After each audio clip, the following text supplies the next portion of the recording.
Hello everyone. Today we'll learn the different factors affecting the resistance value. The first factor is resistivity, that is denoted by ρ. If resistivity of material increases, then resistance value also increases. That means if the resistivity of a conductor increases, then the resistance offered by that conductor also increases.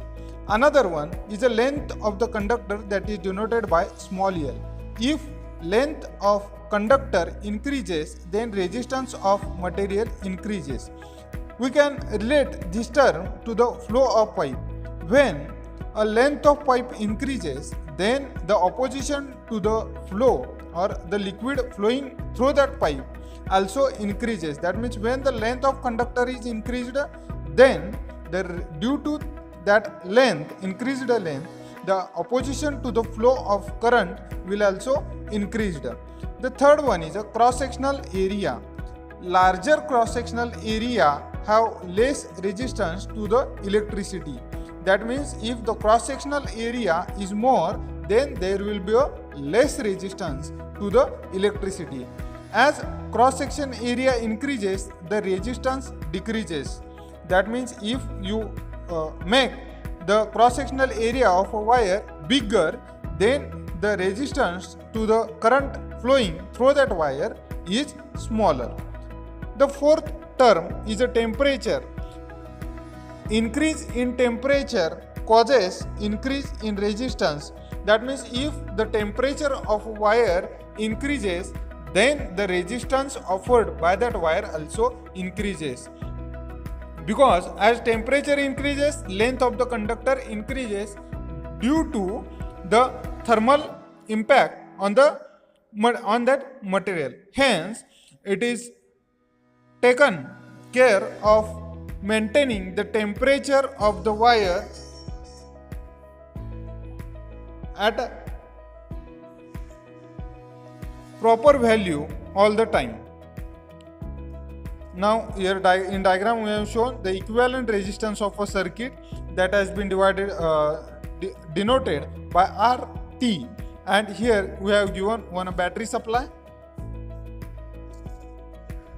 Now we will go towards the next term, that is electrical work. The electrical work, it is the work done to transfer a charge from one point to the another point.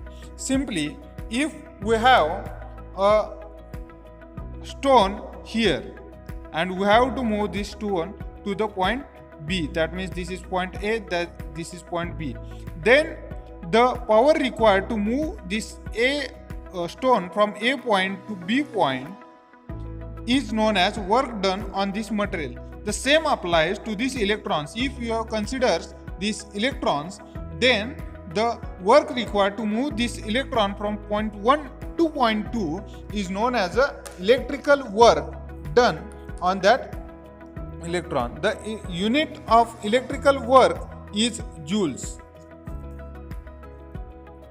1 joule of electrical work is defined as the amount of work done to move a unit charge through the unit potential difference of 1 volt. That means with the potential difference of 1 volt,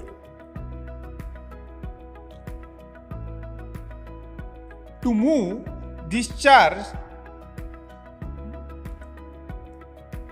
then we'll take the W, that is electrical work is equal to Q into V joules. Then I current is equal to Q by T and Q is equal to I into T. Then the work is equal to V into I into T. That means voltage into current into time. The next term is power, that has been we have seen in our previous lecture. Next and important term is magnetism. It is in this subject we deal with magnetism generated due to the electrical current, that is known as electromagnetism. We have seen different application of electromagnet in industry as well as in our home also. A conductor carrying current is always surrounded by magnetic field along the length of the conductor is known as electromagnetism. Now, suppose we will consider a electrical conductor. Now, when a current I and voltage starts to flow through this conductor, then this conductor generates a magnetic field along its length, and that magnetic field is known as electromagnetism. That means the magnetism created due to the electric current. The magnets, it is a piece of solid which have property of attracting the certain materials. That means majorly the magnet attracts ferrous materials. There are two types of magnets. One is a natural magnet and second one is a electromagnet. The natural magnet that we used to play in our childhood, with that to attract our coins of rupees or any metal piece. And the electrical magnet or electromagnet, that is nothing but it is only operated or it only creates magnetism when the electric current is given to that material. When an electric current passes through a conductor or a coil, the magnetic field gets developed across it and the coil starts acting as an electromagnet. That means the electromagnet gives magnetism only when the electric current is given. If that coil is wound on a magnetic material, then that piece will start to act as a magnet. When current through the coil is stopped, then the electromagnet loses its properties. Suppose we have to make a magnet using electricity, then what we have to do? We will take one piece of magnetic material and we wound a wire on it and we will give the supply to it. Then when we apply the voltage to it, then it will create the magnetic flux around it or a magnetism around it. Then it will called as a magnet. Only when it has a given electricity. Then we will see some of the definitions. The first is a magnetic field. It is defined as the region near a magnet within which effect of magnet is present. Now we will see its example. Now suppose this is our magnet and up to which the magnet will attract. Suppose here we have kept a metal piece, it does not attract towards it. If we place a metal piece here, then the magnet will attract. The space within which it attracts the material is called as a magnetic field.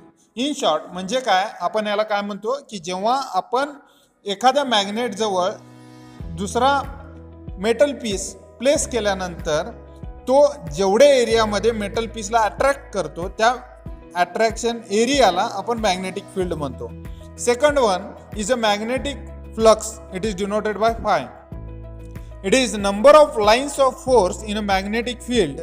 That means suppose this is our magnet and how much number of lines it create.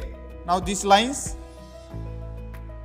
are known as a magnetic flux. म्हणजे त्यामुळे ज्या lines तयार होतात त्या लाइन्सना आपण magnetic flux असं म्हणतो.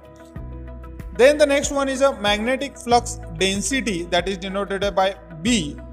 The flux per unit area measured in a plane perpendicular to flux is defined as a flux density. That means again we will take the same example. This is magnet and flux density is nothing but how many lines are there in that particular magnetic flux or magnetic field, and according to this number of lines the magnetic flux density is decided. It is calculated by B is equal to phi by A, and denoted by Tesla. The phi is a magnetic flux and A is a area. Then the next one is a magnetic field strength. It is the force experienced by a unit north pole placed at that point in the magnetic field. That means, what is the strength of magnetic field? It is nothing but how quickly or how much force the magnet applies to attract that material. It is denoted by H and measured in Newton per Weber, that is N/WV per Weber, or ampere per meter. It is also called as a magnetic field intensity, that H is equal to ampere into turns, that is number of turns of wire, and divided by length in meter. B is equal to mu into H, and mu is a permeability.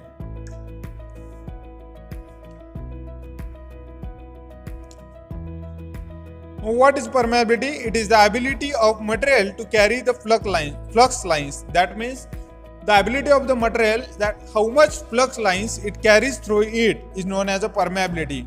If any material allows more flux lines to pass through it, then this material has high permeability.